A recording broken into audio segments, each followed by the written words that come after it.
Halo, nama saya Vicky Mendola Sumangando. Saat ini saya akan menjelaskan tentang ilmu kimia. Kimia sebagai pemberian Allah, manfaat kimia bagi kehidupan, peranan rumah kaca untuk mempertahankan suhu di permukaan bumi, kaitan atom dengan penyerapan molekul CO2 terhadap gelombang elektromagnetik inframerah, dan yang terakhir yaitu vibrasi molekul CO2 dengan gelombang elektromagnetik inframerah. Kita masuk ke pembahasan yang pertama, yaitu tentang ilmu kimia. Kimia adalah cabang dari ilmu fisik yang mempelajari tentang susunan, struktur, sifat, dan perubahan materi. Kimia meliputi topik-topik seperti sifat-sifat atom, cara atom membentuk ikatan kimia untuk menghasilkan senyawa kimia, interaksi zat-zat melalui gaya antar molekul yang menghasilkan sifat-sifat umum dari materi, dan interaksi antar zat melalui reaksi kimia untuk membentuk zat-zat yang berbeda. Kimia kadang-kadang disebut sebagai ilmu pengetahuan pusat karena menjembatani ilmu-ilmu pengetahuan alam termasuk fisika, geologi, dan biologi. Selanjutnya, kita akan membahas mengenai kimia sebagai pemberian Allah. Pendapat dari para pendiri Kristen bahwa ilmu eksak dan ilmu-ilmu sains termasuk ilmu kimia adalah ilmu yang netral. Disebut netral karena tidak ada hubungan dan sangkut paut iman dengan ilmu pengetahuan. Kekristenan dan ilmu-ilmu sains tersebut berjalan menurut jalannya masing-masing. Pendapat dan pemikiran tersebut telah tercemar dalam dosa. Pendapat yang disebabkan pemberontakan manusia. Dalam perspektif Kristen, semua bidang keilmuan adalah bagian dari realitas ciptaan alam. Perspektif Kristen, semua unsur pembentuk alam yang terdiri dari 92 unsur adalah unsur pembentuk materi yang merupakan realitas alam membentuk semua kreativitas ciptaannya. Allah membentuk semua molekul dalam berbagai bahan dalam kreasinya. Allah membuat kreasi benda dengan karbon dengan kreativitas yang luar biasa. Selanjutnya kita akan membahas manfaat dan peranan ilmu kimia dalam berbagai bidang. Yang pertama, bidang pertanian. Manfaat ilmu kimia dalam bidang pertanian adalah dalam produksi pupuk berfungsi menyuburkan tanah dan pestisida berfungsi untuk membasmi hama penyakit. Dalam pembuatannya, kita mempelajari komposisi senyawa untuk membuat pupuk dan pestisida.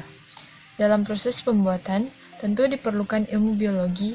Selain itu, tanaman yang kita tanam juga memerlukan unsur hara seperti C, H, O, N, P, Ca, S, P, K, dan Mg yang terkandung di dalam tanah untuk pertumbuhan tanaman.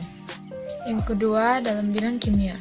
Ilmu kimia bermanfaat dalam mempelajari interaksi dan proses yang berlangsung pada makhluk hidup. Contohnya fotosintesis, pernapasan, pencernaan makanan dalam tubuh, dan lain-lain.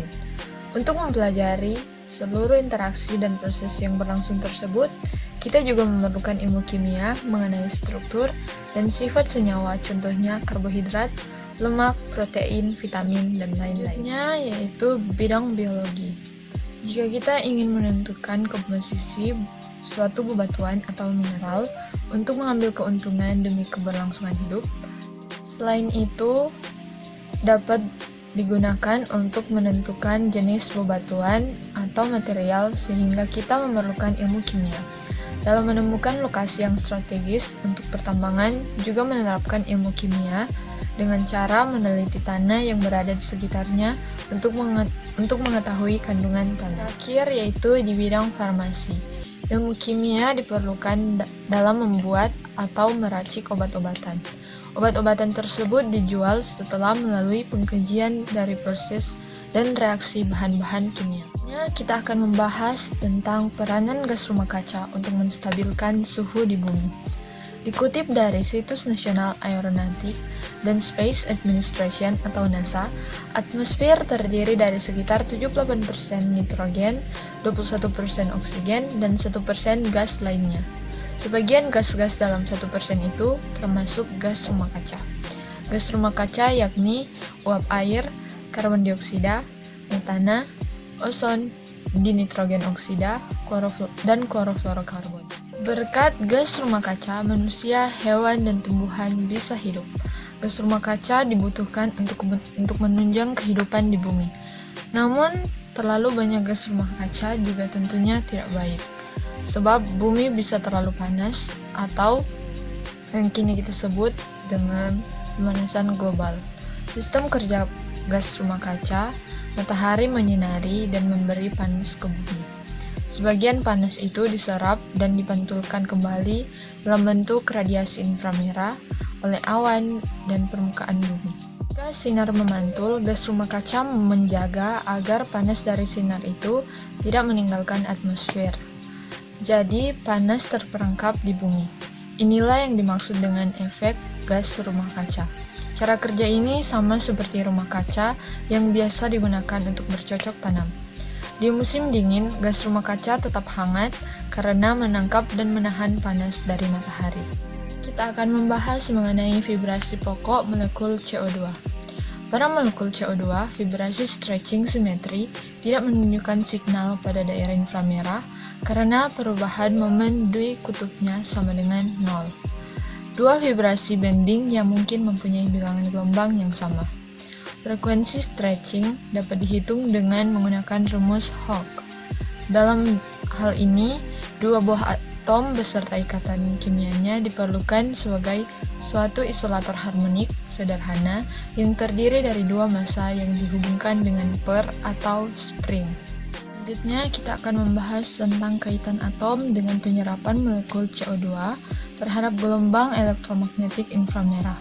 CO2 termasuk molekul yang mempunyai momen dipol yang bisa berinteraksi dengan radiasi yang datang. Oleh karena itu, ia bisa menyerap radiasi inframerah yang merupakan bentuk pemantulan kembali sinar matahari oleh awan dan permukaan bumi, lalu menyimpannya sebagai panas bumi.